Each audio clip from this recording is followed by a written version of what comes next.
What started as an ordinary evening gave no clue of the chaos poised to unravel my life. My seemingly solid world teetered on the edge of collapse in ways I could never have anticipated. For 8 years, Jessica and I had built a shared existence, raising our 2 children in a home we thought was unshakable. Yet, small cracks had begun to show, minor arguments, extended periods of silence, and an ever-widening distance between us. Still, nothing could have prepared me for the tempest about to erupt. That night, as I walked through the door after a long day at work, I found Jessica seated at the kitchen table, her hands trembling, her face pale, her eyes wide with disbelief. Before I could utter a word, she murmured, her voice breaking, "I saw you with her." My heart raced as she described following me, certain of my betrayal, claiming she had witnessed me entering a motel room with another woman. "I saw you," she repeated, her words heavy with torment. "You were there with her, stepping into that room." Bewilderment seized me. "Jess, there's no one else," I protested, my tone firm yet laced with desperation. "I swear I've been faithful."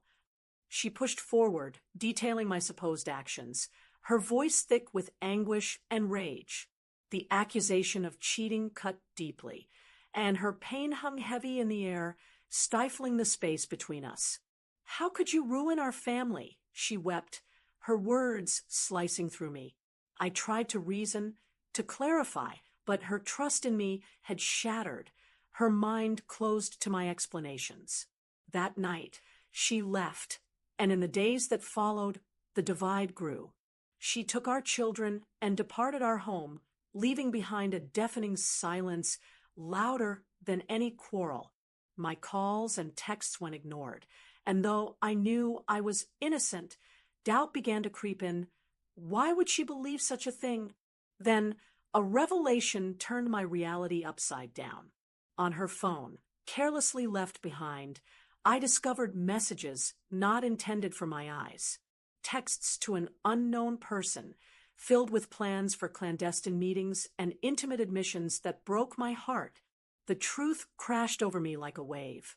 Jessica, the woman I had trusted completely, had been unfaithful. The very offense she had accused me of was her own. Stunned, I confronted her, presenting the evidence. Her face fell, guilt evident, as she admitted to her infidelity. Sobbing, she confessed to meeting this man behind my back, driven by feelings of being overlooked. "I thought you were unfaithful," she cried. "When I saw you at the motel, I was consumed by fury. I made a dreadful mistake." Her apologies spilled out, but they couldn't erase the betrayal. The trust we had nurtured for years lay in fragments, delicate and beyond repair. The agony was overwhelming, and forgiveness seemed unattainable. Her actions had broken our family, and I saw no way to restore it. I chose divorce, a decision as painful as it was essential. The toxicity of our shattered bond offered no other route.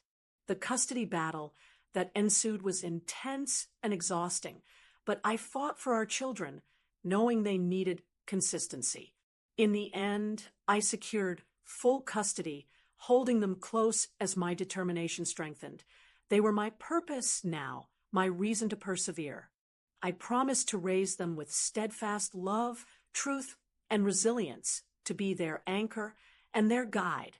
When the divorce was finalized, Jessica appeared one final time, tears streaming down her cheeks as she pleaded for another chance. "I made a terrible mistake," she begged, her voice quivering. "I'll do anything to make this right. Please don't turn away." But the wounds were too deep, the deceit too heavy. "It's finished," I told her, my voice resolute yet weighted with grief.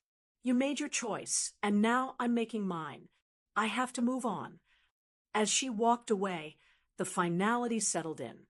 The life we had shared was gone, a chapter closed for good. Years later, I've built a new life, one brimming with warmth, happiness, and serenity.